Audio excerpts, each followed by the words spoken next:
24వ అధ్యాయము శ్రీకృష్ణుడు ఇంద్రయాగమును నివారించుట. శ్రీ శుకుడు నుడివెను. శ్రీకృష్ణ భగవానుడు బలరామునితో కూడి తన దివ్య లీలలను ప్రదర్శించుచు బృందావనమునందే నివసించుచుండెను. ఒకానొక నాడు అతడి గోపాలురందరూ ఇంద్రయాగమును నిర్వహించుటకు సన్నద్ధులగుచుండగా శ్రీకృష్ణుడు చూచెను. సర్వంతర్యామి అయి సర్వజ్ఞుడు అయిన శ్రీకృష్ణ భగవానుడు కృష్ణప్రభువు వారు చేయు ప్రయత్నములన్నీయును ఇంద్రయాగమును నిర్వహించుటకై జరుగుచున్నవని ఎరుగును.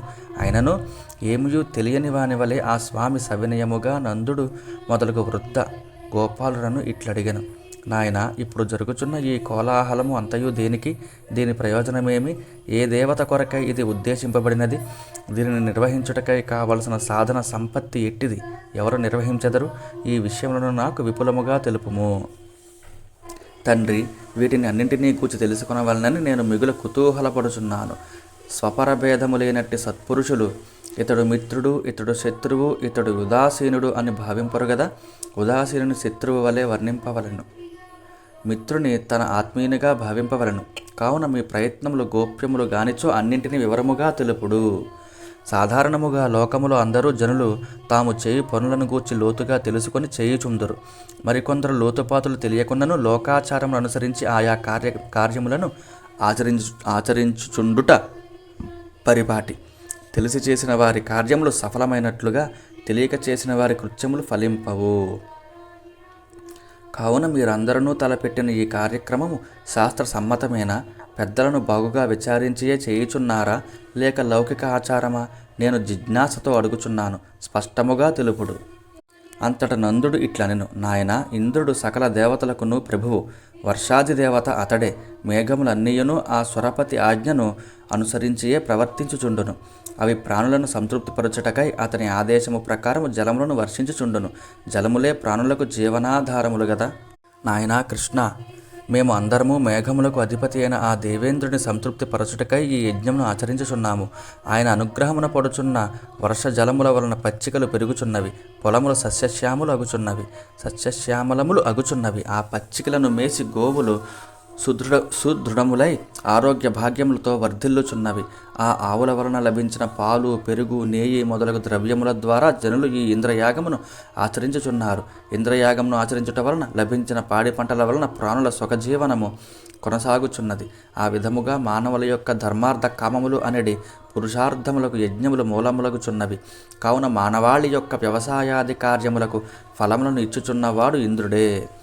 ఈ ధర్మము ఇంద్రయాగమును నిర్వహించుట మనకు వంశ పరంపరగా పెక్కుతరముల నుండి వచ్చుచున్నది. కామము, లోభము, భయము, ద్వేషము మొదలగు వాని కారణముగా జనులు ఈ ధర్మమును ఆచరింపనిచో వారికి శుభములు చేకూరవు. శ్రీకృష్ణ భగవానుడు ఇట్లనెను. ప్రాణులకు తామునర్చిన సుకృత దుష్కృతములను బట్టియే జనన మరణములు ప్రాప్తించుచుండును. వారు ఆచరించిన కర్మలను బట్టి సుఖదుఖములు, భయము, సకల శుభములను చేకూరుచుండును. కర్మలకు తగిన ఫలములను ఇచ్చడివాడు ఈశ్వరుడియే అయినచో జీవుల కర్మలకు తగిన ఫలములను వారికి అతడే వసంగును.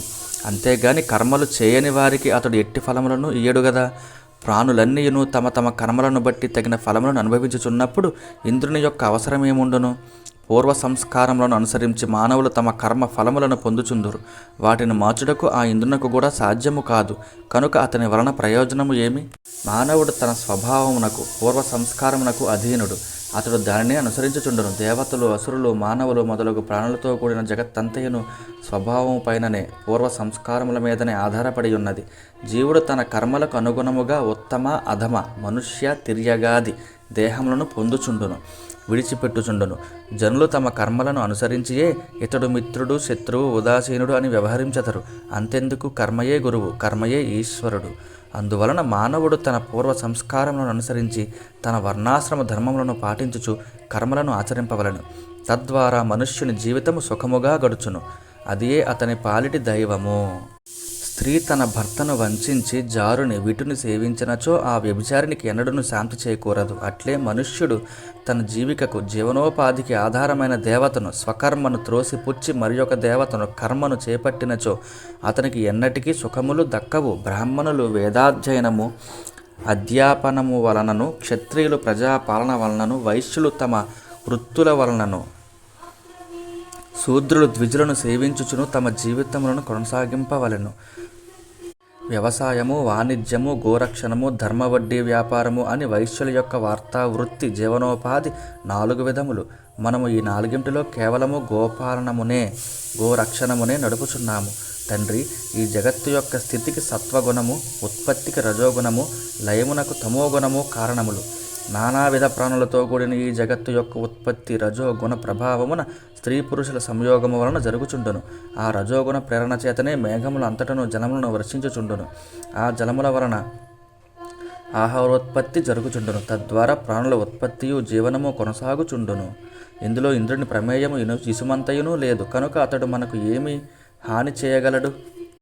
నాయన, మొదటి నుండి రాజ్యములు గాని నగరములు గాని మన అధీనంలో లేవు. గ్రామములు గాని గృహములు గాని మనకు లేవు. మనము సర్వదా వనవాసులమే. వనములు పర్వతములే మన నివాస స్థానములు. గోవులు మనకు జీవనాధారములు. బ్రాహ్మణుల ఆశీర్వాద ప్రభావముననే మన వంశములు వృద్ధియగుచున్నవి. గోవర్ధన పర్వతము గోవులకును మనకును తృణములను జలములను అందించుచున్నది. కావున మనము గోవులను బ్రాహ్మణులను గోవర్ధనగిరిని సంతృప్తిపరచుటకు యజ్ఞమును ఆచరింతము. ఇప్పుడు మనము ఇంద్రయాగము కొరకు సమకూర్చుకున్న వస్తువుల ద్వారా ఈ యజ్ఞమును నిర్వహించుదము.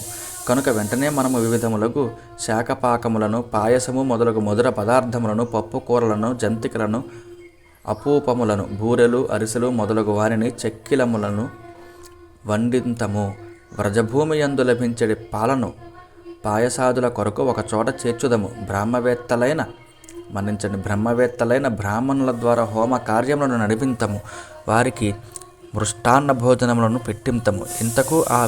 ఇంకను ఆ విప్రోత్తములకు పాడియావులను దక్షిణలను సమర్పింతము. తండ్రి, ఇంకను కుక్కలకు, చండాలులకు, పతితులకును తగినంతగా సమృద్ధిగా ఆహార పదార్థములను వసంగుదము. గోవులకు తృప్తికరముగా తృణములను సమకూర్చుదము. గోవర్ధనగిరికి బలిని నైవేద్యమును సమర్పింతము. మనము తృప్తిగా భుజించిన పిమ్మట నూతన వస్త్రములను ధరించి సుగంధ లేపనములను అలదుకొని ఆభరణాదులను అలంకరించుకొందము. పిదప మనము గోమాతలకును విప్రోత్తములకును అగ్నులకును గోవర్ధనగిరికిని భక్తిపూర్వకముగా ప్రదక్షిణ నమస్కారములను ఆచరింతము. తండ్రి, ఇది నా అభిప్రాయము. మీ అందరికీ నచ్చినచో ఇట్లు ఆచరించుదము. ఇట్టిది గోవులకు విప్రులకు గోవర్ధనగిరికిని సంతృప్తిని కూర్చును. వాటికి అంతరాత్మనైన నాకును ఆనందదాయకము. శ్రీ శుకుడు నుడివెను. కాలస్వరూపుడైన కృష్ణ భగవానుడు ఇంద్రుని గర్వమును అణచగోరి ఇట్లు పలికిన ఆ స్వామి వచనములను నందాదులు శ్రద్ధగా ఆలకించిరి. వారు ఆయన మాటలను బాగు అనుచు మెచ్చుకొనిరి. అందులకు సమ్మతించిన నందాది గోపాలురు శ్రీకృష్ణుడు చెప్పిన ప్రకారము యజ్ఞమును నిర్వహించిరి. బ్రాహ్మణోత్తములు స్వస్తివాచనములను ఆశీర్వచనమును పలికిరి. పిదప నందుడు మొదలగు వారు గోవర్ధనగిరికిని విప్రవరులకును భక్తి శ్రద్ధలతో ద్రవ్యములను ఇచ్చి ఆదరించిరి. గోవులకు ప్రేమపూర్వకముగా పచ్చికలను అందించిరి. గోవులను ముందుంచుకొని గోవర్ధనగిరికి ప్రదక్షిణములను గావించిరి. బ్రాహ్మణుల ఆశీర్వాదములను పొందిన పిమ్మట గోపాలులను గోపికలను చక్కగా అలంకరించుకొని ఎడ్ల బండ్లపై ఆసీనులైరి. అనంతరము వారు శ్రీకృష్ణుని మహిమలను కొనియాడుచు గోవర్ధనగిరికి ప్రదక్షిణ పూర్వకముగా నమస్కరించిరి. పిదప గోపాలులకు అందరికీ విశ్వాసమును కలిగించుటకై శ్రీకృష్ణుడు గోవర్ధన పర్వతము మీదికి చేరి ఒక మహారూపమును దాల్చి అందరికీ దర్శనమిచ్చెను.